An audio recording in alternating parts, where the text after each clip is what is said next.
Hello students, today we are going to cover a topic of matrix, that is transpose of a matrix. Transpose of a matrix. Suppose आपके पास एक matrix है A which can be generated by Aij of order m cross n. तो इसका जो transpose है उसको मैं डिनोट करूंगा ए डैश से और ए टी से. जनरली आपकी बुक में जो यूज होगा वो होगा ए डैश. इसको मैं क्या प्रोनाउंस करूंगा? ट्रांसपोज ऑफ ए. वो होगा ए जे आई और ऑर्डर जो है वो चेंज हो जाएगा. Okay, let us take an example कि सपोज आपके पास एक मैट्रिक्स है. सपोज मैट्रिक्स है आपके पास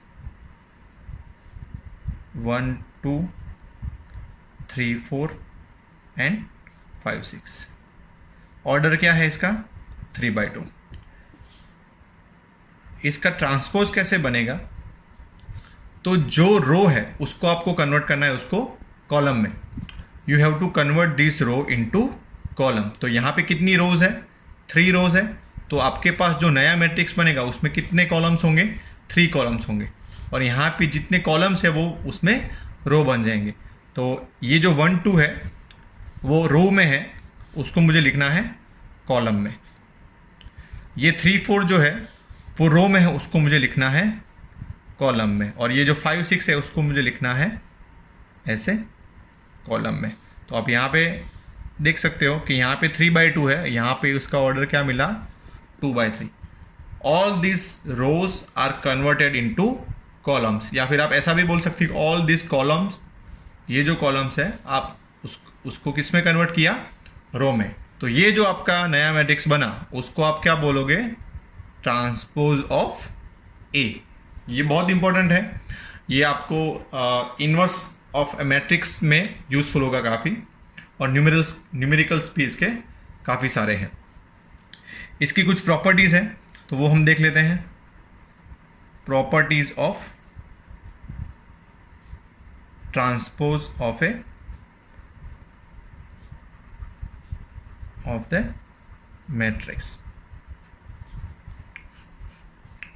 चलो, तो फर्स्ट प्रॉपर्टी ये है कि अगर मैं किसी मैट्रिक्स ए है और उसका ट्रांसपोज लिया है और उसका भी मैं ट्रांसपोज लूँ तो आपको वापस वो का वही मैट्रिक्स अगेन मिलेगा.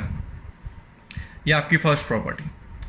सेकंड प्रॉपर्टी है कि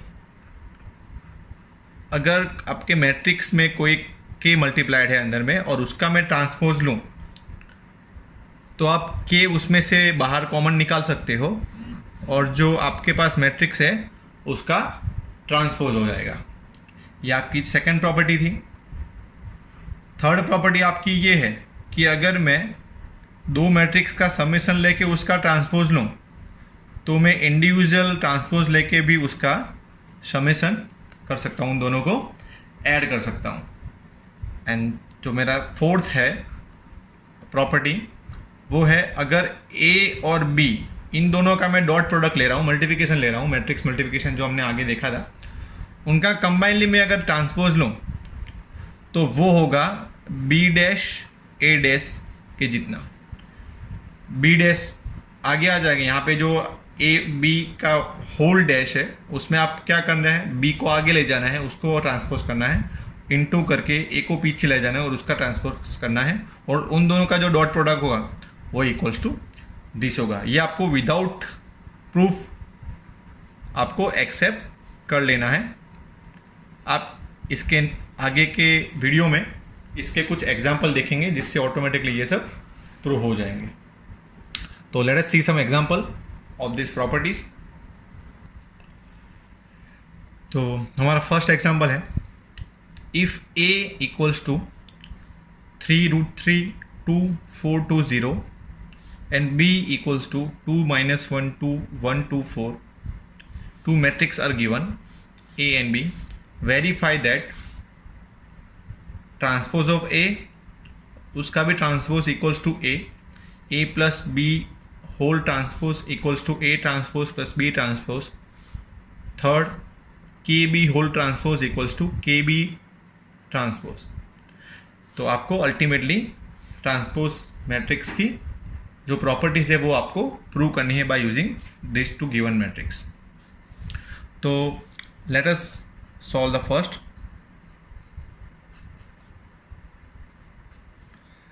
आपके पास जो ए है उसका अगर मैं ट्रांसपोज लूँ तो उसका ट्रांसपोज क्या आएगा, ये जो रोज है उसको मुझे किस में लिखना है, कॉलम में। आपके पास जो ये मैट्रिक्स अवेलेबल है वो कैसा है, 2/3। तो मेरा जो नया मिलेगा मैट्रिक्स वो होगा 3/2 ऑर्डर का। यहाँ पे जो मेरे कॉलम है यहाँ पे वो मेरे रो में कन्वर्ट हो जाएंगे। तो ये 3-4 जो वर्टिकल लाइन है उसको मैं हॉरिजॉन्टल लाइन में लिख देता हूँ 3-4। यहाँ पे जो वर्टिकल लाइन है उसको हॉरिजॉन्टल लाइन में लिख देता हूँ वापस √3 2, और ये 2 0 है उसको अगेन हॉरिजॉन्टल लाइन में लिख देता हूँ। तो हियर यू कैन सी ये जो बना 3/2 बना। अभी अगेन मुझे क्या करना है, ये जो ट्रांसपोज ऑफ ए मिला उसका अगेन ट्रांसपोज लेना है। तो अगेन मैं क्या कर रहा हूँ, ये जो मुझे ट्रांसपोज मिला उसका अगेन ट्रांसपोज लेना है मुझे। तो ये 3/2 है, वापस क्या हो जाएगा 2/3। और यहाँ पे जो मेरे पास मैंने जो चेंज किया था वो वापस यहाँ पे जो रो है उसको मुझे कॉलम में लिखना है, या फिर ऐसा भी बोल सकता हूँ यहाँ पे जो कॉलम है उसको मुझे वापस रो में लिखना है। तो ये जो मेरे पास कॉलम है उसको मैं रो में लिख रहा हूँ। तो 3 √3 and 2 4 2 and 0।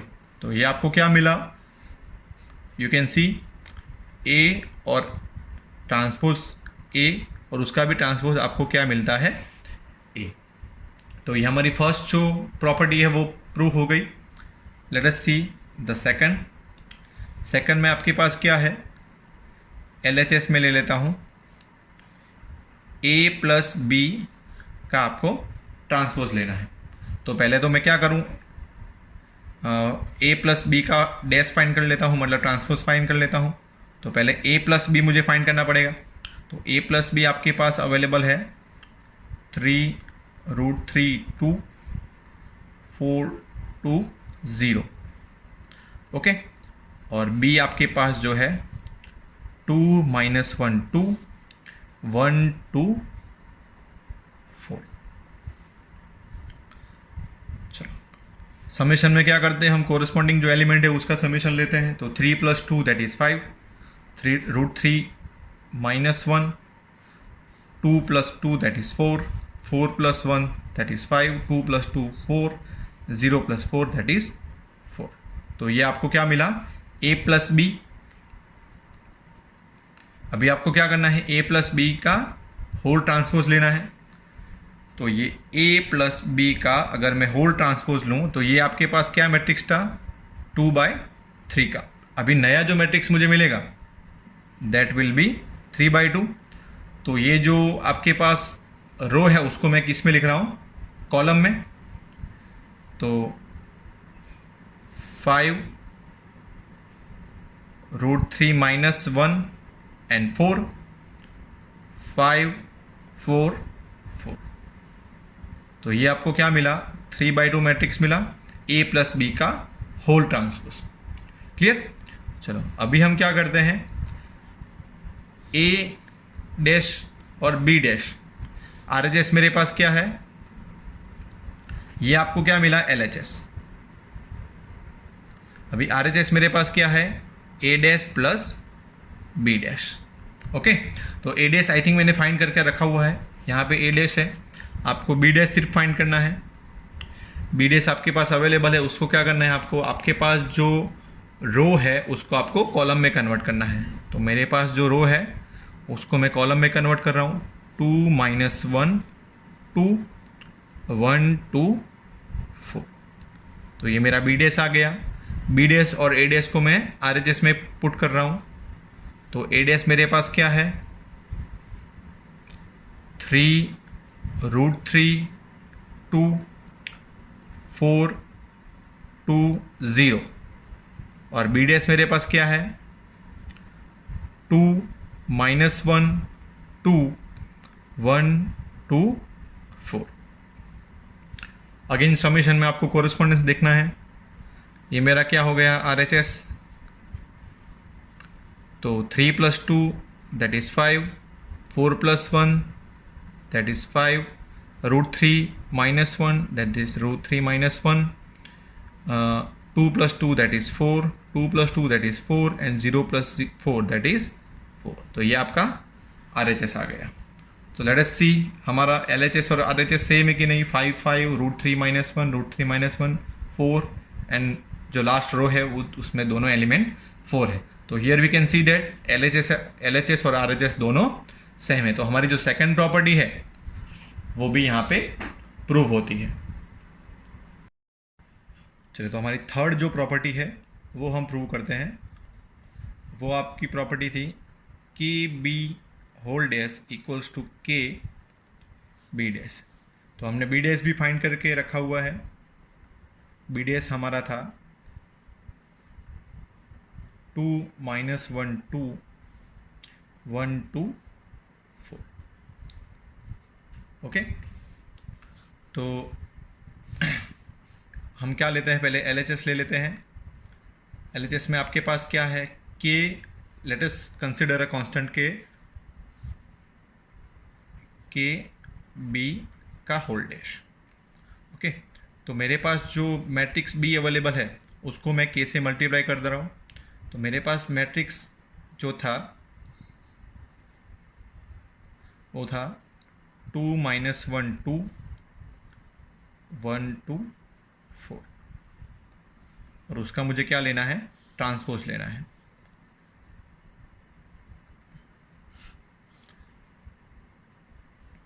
तो K अंदर में मल्टीप्लाई कर दूँ तो 2K - K 2K K 2K and 4K। Okay, ये मैंने K भी फाइंड कर लिया। अभी उसका LHS लेके, उसका ट्रांसपोज लेके हम LHS फाइंड कर लेते हैं। तो इसका ट्रांसपोज क्या होगा, आपने जो फाइंड किया उसको आपको कन्वर्ट करना है इनटू ट्रांसपोज। ये जो रो है उसको मुझे कॉलम में कन्वर्ट करना है, और आपके पास जो कॉलम है उसको आपको रो में कन्वर्ट करना है। तो 2K - K एंड 2K, और यहाँ पे क्या आ गया, K 2K and 4K। Okay, सब में से मैं एक K अगेन कॉमन निकाल सकता हूँ। तो यहाँ पे क्या आ गया, 2 - 1 2 1 2 एंड 4। ये आपका क्या आया, आप देख सकते हैं क्या है, B डैश, मतलब ट्रांसपोज ऑफ B। तो इसको मैं यहाँ पे K B डैश लिख सकता हूँ, जो कि आपका क्या हुआ, RHS। क्लियर। चलो सेकंड एग्जांपल लेके हम नेक्स्ट जो लास्ट प्रॉपर्टी थी वो चलो हम प्रूव करते हैं। तो उसमें बोला है आपके पास एक मैट्रिक्स A और B है, और आपको जो फोर्थ प्रॉपर्टी थी of transpose of a matrix उसको आपको वेरीफाई करना है। तो इसमें जो भी रिक्वायरमेंट है, A B आपके पास ऑलरेडी अवेलेबल है, उसका आपको डॉट प्रोडक्ट चाहिए, तो वो चलो वो पहले फाइंड कर लेते हैं। A B, तो आपके पास A अवेलेबल है -2 4 5, और B जो अवेलेबल है वो है 1 3 -6। इसका ऑर्डर है आपके पास 3/1, और ये है 1/3। तो 1 और 1 सेम है, और आपका जो ऑर्डर मिलेगा वो मिलेगा 3/3 का, नया जो मैट्रिक्स होगा वो। तो चलो फाइंड कर लेते हैं। तो 2 -2 × 1 that is -2, -2 × 3 that is -6, -2 × -6 that is 12, 4 × 1 4, 4 × 3 12, 4 × 6 -24, 5 × 1 5, 5 × 3 15 and 5 × 6 -30। तो ये आपका A B आ गया। अभी इसका ट्रांसपोज ले लेते हैं, जो कि हमारा क्या है, LHS, transpose of product of A B। तो आपने जो A B फाइंड किया यहाँ पे, ये जो रो है उसको मैं कॉलम में लिखना है, और ये जो मेरे पास कॉलम है उसको मुझे रो में लिखना है। तो ये मेरे पास जो रो है उसको मैं कॉलम में लिख रहा हूँ। तो -2 -6 12, फिर 4, 12 माइनस 24, 5, 15 माइनस 30। ओके, तो ये आपका LHS आ गया। RHS के लिए आपको क्या करना है, B dash into A dash, मतलब transpose of B dash into transpose of A dash. तो हमको पहले ट्रांसपोज ऑफ A और ट्रांसपोज ऑफ B फाइंड करना पड़ेगा, तो वो हम फाइंड कर लेते हैं। A डैश आपका क्या होगा, transpose of A -2, 4, 5, transpose of B क्या होगा, 1, 3, -6। ओके, तो अभी हमको क्या करना है, B डैश A डैश लेना है। हमने आगे देख लिया था कि भाई A dash AB equals to BA हमेशा होता नहीं है, मतलब इसमें भी A dash B dash equals to B dash A dash हमेशा पॉसिबल नहीं। तो let us calculate now B dash into A dash, मतलब B डैश आपको आगे लेना है, तो ये 1, 3, -6 और यहाँ पे आपका हो गया -2, 4, 5। क्लियर? चलो मल्टीप्लाई करते हैं। 1 into -2 that is -2, 1 into 4 that is 4, 1 into 5 that is 5, 3 into 2 that is -6, 3 into 4 that is 12, 3 into 5 that is 15, 6 into 2 12, 6 into 4 -24, -6 into 5 30। तो here you can see LHS आपका जो है AB डैश -2, 6, 12, 4, 12 -24, 5, 15 एंड -13। वंस एक second, यहाँ पे -6 into 5 it will be -30। तो सारे के सारे एलिमेंट सेम हैं, मतलब आपने जो RHS फाइंड किया और LHS जो है वो आपकी क्या है, fourth property. Hence we can say कि आपकी जो प्रॉपर्टी है वो सही है।